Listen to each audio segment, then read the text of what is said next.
those who have been, or currently are in the foster care system, what do you wish people knew? Foster care was fine. It's after you leave it that is hard. Being a new adult with absolutely nobody to guide you. You want to move, you have no help. A crisis comes up, you have nobody to call. Nobody to help you figure out anything about jobs or apartments or bank accounts or insurance. No mom or dad to lend you $20 when your paycheck isn't going to last until next payday. You are sent out on your own. 18 years old, completely alone and no idea how anything works in the world. It's terrifying. Edit, thank you for golds and sorry for not replying to everybody. I've gotten like 200 comments and DMs and RIP inbox. I second this entirely. My entire adult life has been spent fearing homelessness. One bad thing happens, and I have no one to fall on to help me. Pretty much. I have no parents, and while I do have some family to rely on, none of them are really in a position to be relied on, if that makes sense. It's terrifying. Being young and on your own with no fallbacks, you're just 1 or 2 paychecks from disaster. Keep your head up. We can do this. I was in foster care, on and off, for some of middle/high school. It was whatever, and always a difficult adjustment to living the life I was living. No rules, everyone doing drugs all of the time, and seemingly I'd get more in line, and fit in with the family, and then get moved back home, or with a family member, and then it would start again. I want people to know how hard early adulthood is with no family though. I turned 17, got kicked out, and was too old to be replaced. I graduated high school living at my boyfriend's parents' house at the time. I had, miraculously, had a teacher who told me I could go to college and he actually helped me make that happen.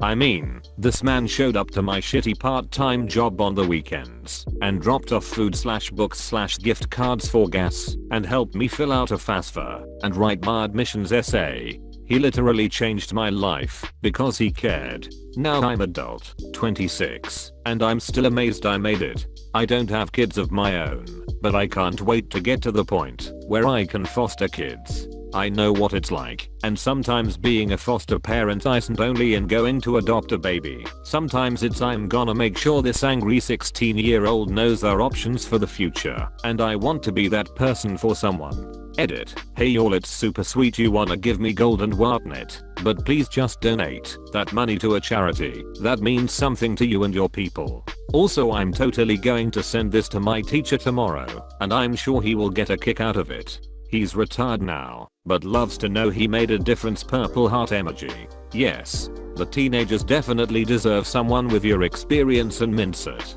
Wishing you all the luck as you move forward in life. Are you still in contact with the teacher that helped you out? I am. We have coffee every so often.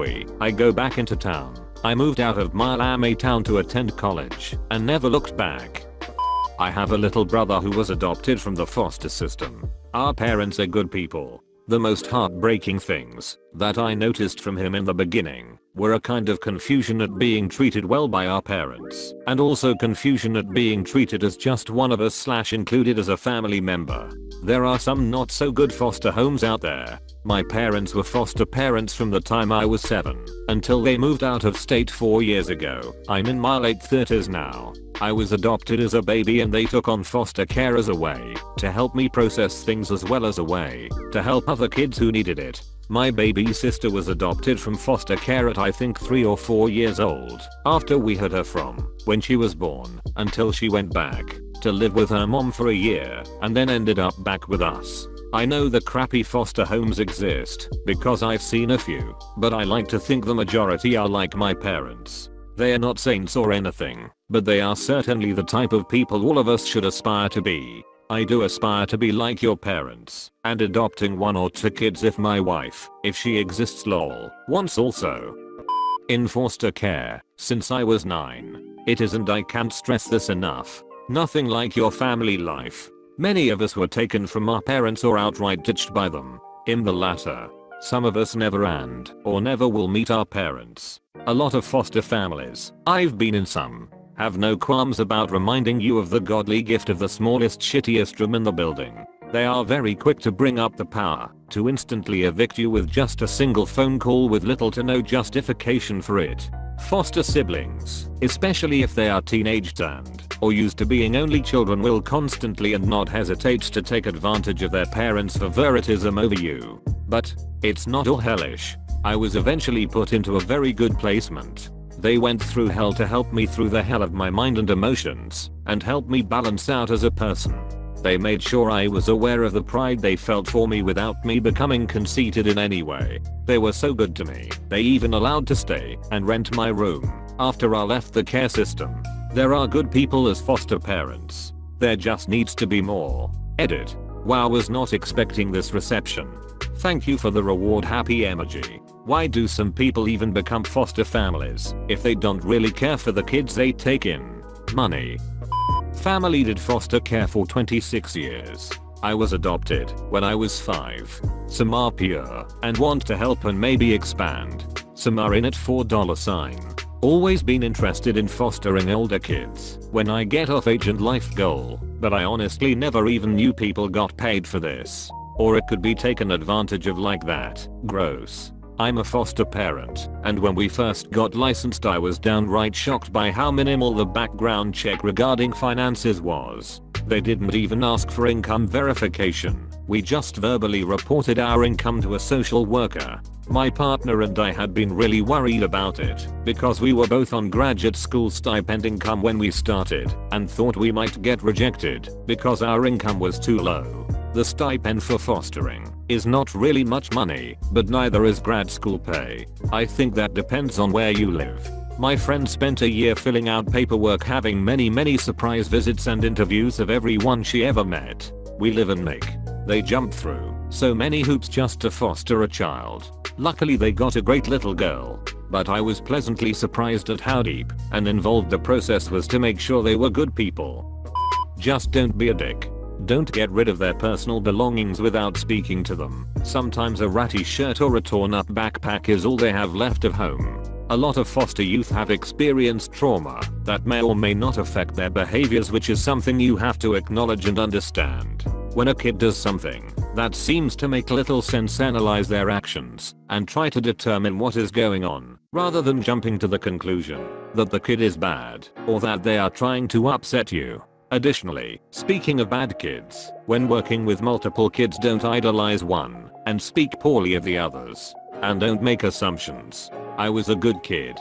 I didn't get into trouble and was quiet and got good grades. When I was older, however, they struggled to find a placement. Once I interviewed for a home, kind of, the social worker just brought me to a house to meet the family, but when the family met me, they flat out said, openly, that I couldn't live there because, as a foster youth, I would clearly try to seduce their son, 15, 16-ish, despite the fact that I was 12, I think, and had no history of acting out sexually. When I did get placements, because I was good, the foster parent/s would often speak poorly about the other children to me or around me. When they had guests, they would claim themselves martyrs of the bad kids, while putting me on a pedestal. While they may have thought they were helping me or raising my confidence, it did not help me trust them, and certainly didn't help the kids they bitched about. Edit. TBF. A lot of foster kids act out sexually, even from a young age, due to abuse or due to seeing sexual attraction as a form of love and reaching out for anything. Edit. Another edit. Just to thank you all for your support and the almost complete kindness and respect in this thread. I also want to mention a family that truly sticks in my head because I love them and the memory of them and want someone else to know of their goodness and want to bring more happiness to this thread. I stayed with a respite care family when my foster family went on vacation, and these people were the bomb. They were older, lived in a wonderful relaxing place, and were sensitive to my quirks to the point where I did not feel scared or apprehensive after the first day. I don't remember their names, but wish I could. But they told me they couldn't take in foster kids anymore. They were quite old, but every weekend they took in a new respite kid, and that they focused on kids that they thought needed more care. I was a young teen, so they probably knew it was hard for me to find a placement. So they had me for a few days, and they took me to the store to buy me foods I liked and took me to a historical site and let me near their pets. A lot of my families must have heard horror stories of abusive foster youth and wouldn't let me near their pets or kids and just nourished me for the few days I was there. When I left they told me I could call them if I ever felt unsafe in my placement, which I regret never doing. Point is, there are good foster care providers. There are good people, and they were a few of them.